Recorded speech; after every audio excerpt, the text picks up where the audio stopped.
Welcome to Libertas Europae. Today I want to talk to you about the Iliad. The Iliad is quite possibly the most influential poem of all time, and yet you've probably never read it. That doesn't make you unusual, doesn't make you a bad person. I was in the same situation just about 3 years ago, and what I was thinking is, I don't speak ancient Greek, so I can't read this in the original. And it's one thing to read a novel in translation, but poetry is quite another matter with the rhyme structure and meter and so on. It's much more difficult to produce a good translation. And if you break up the rhyme structure, if you break up the meter, you're reading something that's quite different from what the author actually intended. And things get even worse when you consider that in ancient Greece, poetry was not meant to be printed and read. No, this was mostly an oral culture, at least in that period where the Iliad is created. Almost no one could actually read. So what you had was you had these poets, these bards, reciting their poetry, or more likely singing it, to the accompaniment of music, someone playing a lyre or possibly several instruments. And that's just a very different experience that you get from compared to just reading something that's printed on a page. It seems to me the only reason really to read something like that would be for the story, for the plot. But the problem is, or at least so I thought, is I already know the plot. I know what happens in the Iliad. The Iliad is the story of the Trojan War. It's the story of Paris abducting Helen, and then the Greeks form this coalition to get Helen back, and they besiege Troy for 10 years, and then at some point Achilles kills Hector, and then Achilles in turn is killed, and then finally Odysseus comes up with this ruse of the Trojan horse, and the Greeks manage to take the city, and that's the end of the Iliad, right? Well, no, completely wrong. Thinking that the Iliad is the story of the Trojan War is just as wrong as believing that War and Peace is the story of the Napoleonic Wars. No, these are just stories set in the particular wars. The Iliad is a story, the most famous one, but it's just a story set in the Trojan War, just as War and Peace is a novel, the most famous novel, set in the Napoleonic Wars. But it doesn't cover the whole war. It just focuses on the Russian involvement in the war. It focuses on the years of 1805 to 1812, all the backstory of the French Revolution and the Reign of Terror and the Directorate and Napoleon's rise to power and so on. All of that is just supposed to be background information that the reader already brings to the story. Tolstoy assumes that anyone who picks up his novel already knows this historical background. Just as Homer, if Homer was indeed a person, when he composed the Iliad, already comes to it supposing that his listeners will already be familiar with the basic story of the Trojan War, the abduction of Helen and so on. The actual Iliad is just a story set in the Trojan War, in the final year of the war, spanning a fairly short period of time, maybe 10 days, maybe like 2 or 3 weeks. And it's focused on Achilles as the main character, and it's the story of his conflict with Agamemnon. It's a story of his relationship with Patroclus, and Patroclus' death at the hands of Hector. It's a story of Achilles avenging the death of his friend, perhaps his lover, Patroclus, by killing Hector and desecrating his body. But he finds that killing Hector does not bring him peace, desecrating his body does not bring him peace. Then finally, Priam, Hector's father and the king of Troy, sneaks into Achilles' camp at night and there gets on his knees and begs Achilles to return the corpse of his son for proper burial. And Achilles is finally moved to pity by this appeal, and he returns Hector's dead body. And then finally, at the end, there's a funeral for Hector, and finally Achilles finds peace. That is a very rough outline of the plot of the Iliad. So now that I've told you what happens in broad terms, sorry for the spoilers by the way, why should you still read this? Well, I'll give you several reasons. First of all, this is just an enormously important and influential work of literature. This is, bar none, the most important, the most fundamental piece of Greek literature of all time. The Iliad had an enormous cultural impact and is worth reading just for that reason. But it's also, despite being one of the earliest surviving pieces of literature, it's also one of the most complex. The Iliad is not a simplistic story of good versus evil. It would be very easy for it to turn into that. So after all, this is a story told by Greek poets about Greeks fighting a war. It would be very natural to suppose that this is some sort of jingoistic tale extolling the virtues of the Greeks and denigrating the evil Trojans. But that's not at all what you find in the Iliad. In fact, you'll find that the Iliad is very, very fair towards the Trojans. Both the Greeks and the Trojans are portrayed as individuals. They're not these faceless masses of the good side and the evil side.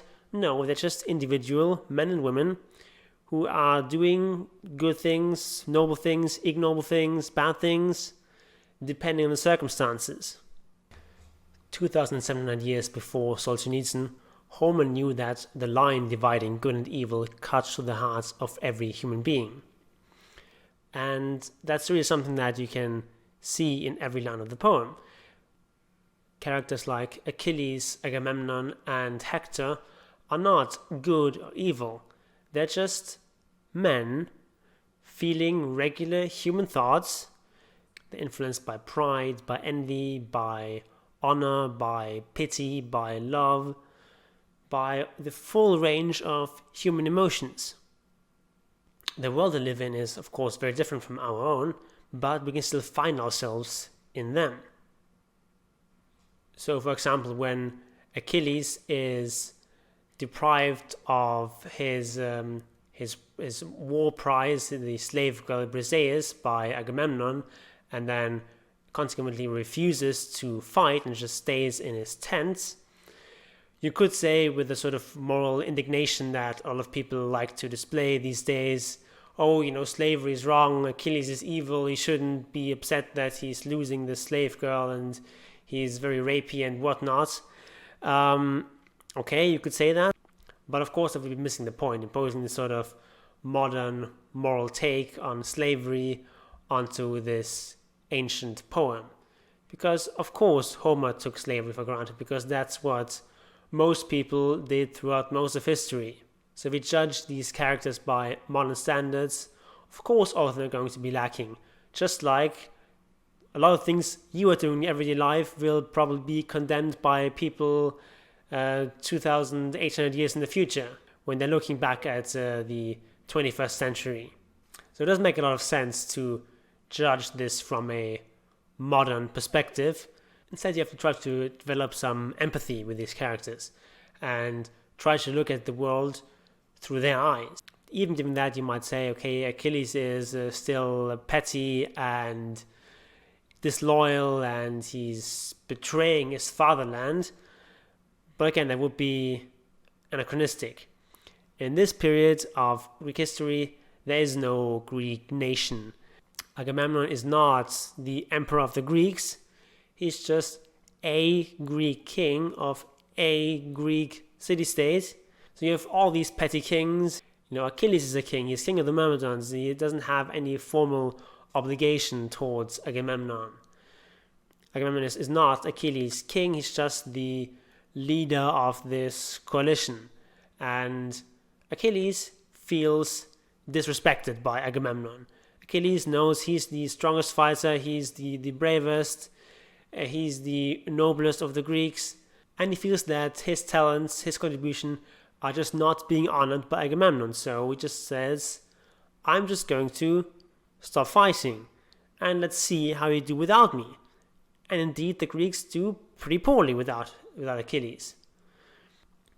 And so much of the plot in the Iliad actually revolves around the Greeks trying to get Achilles back to fighting. So the Iliad is a very individualistic story. It's not one of these war stories where it's all about subsuming your will to the greater good and you're just an extension of your nation and it's your duty to fight and if necessary die for your fatherland, the same way it would be later on in Greek history, where you have these city-states which really are like nations, which really do demand military service of their citizens. That's sort of the deal, that you get to have political participation, but in exchange you have to fight for your city. And then you have these citizen militias, these citizen armies of hoplites fighting in formation, this fairly anonymized way of fighting. Every man is just a cog in this great machine of the phalanx. But that's not the kind of fighting you see in the Iliad. In the Iliad, everything is a lot more individualistic. It's man against man. It's very personal. In fact, what you find in the Iliad is that everyone gets a name. You never find in the Iliad any sort of description of, over there were like 100 spearmen and these fought the other spearmen and, 50 fell on one side and 30 on the other or something like that. No. Every person who fights and dies has a name. They're all individuals. They have their own stories. They have their names. They have their personalities. These are not just replaceable cogs in a grand machine. These are real people. And this is something that the Iliad does to a degree that I don't think I've ever seen in any other kind of war story. And really humanizes this conflict to a degree that you just don't find in modern portrayals of war. And really brings out the tragedy of war to a much greater extent.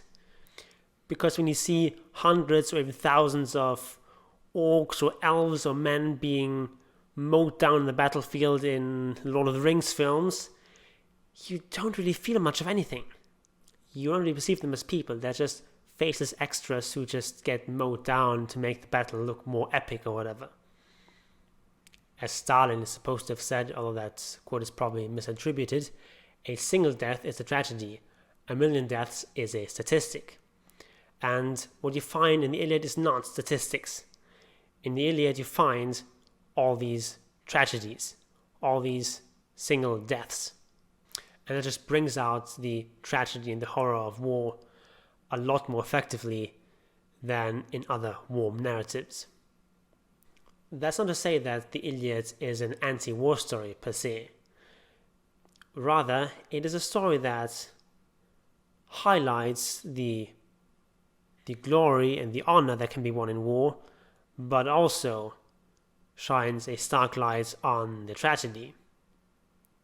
The soldiers fighting this war are valorized, they're heroes. They're fulfilling their highest calling by gaining glory on the battlefield. And this is not just a secular ideal. These people are fighting with divine sanction. Their war is really mirrored by a conflict on Olympus between the gods, particularly between the goddesses Aphrodite on one side and Hera and Athene on the other side. Aphrodite supporting Paris and the Trojans, and Hera and Athene supporting the Greeks. And most of the gods find themselves on one side or the other, and they're interfering in this fight in various direct and indirect ways, both in terms of subtly or not so subtly influencing the particular people involved in this conflict, or in some cases just directly intervening. For example, Athene decides to just get her hands dirty and actually drive a chariot. So the Iliad is not just a war story, it's also a foundational text for the Greek religion. Of course, Greek paganism doesn't have something like scripture. The Iliad is not an equivalent to the Bible. In ancient paganism, you don't really have any sort of canonical text that defines the doctrine. Rather, people's beliefs emerge as a sort of cultural consensus. But of all the texts that are not scripture, because there was no scripture, the Iliad is no doubt the most important one in defining and elaborating what Greek pagans believed in. So the Iliad really covers the whole range of human experience, the sacred and the profane, love and hate, pride and humility, glory and tragedy, vengeance and forgiveness.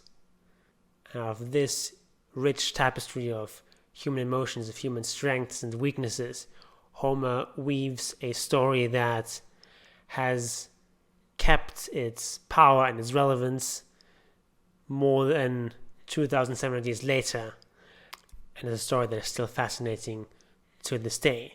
So do yourself a favor and get yourself a copy of the Iliad. You can get various translations in cheap paperback editions.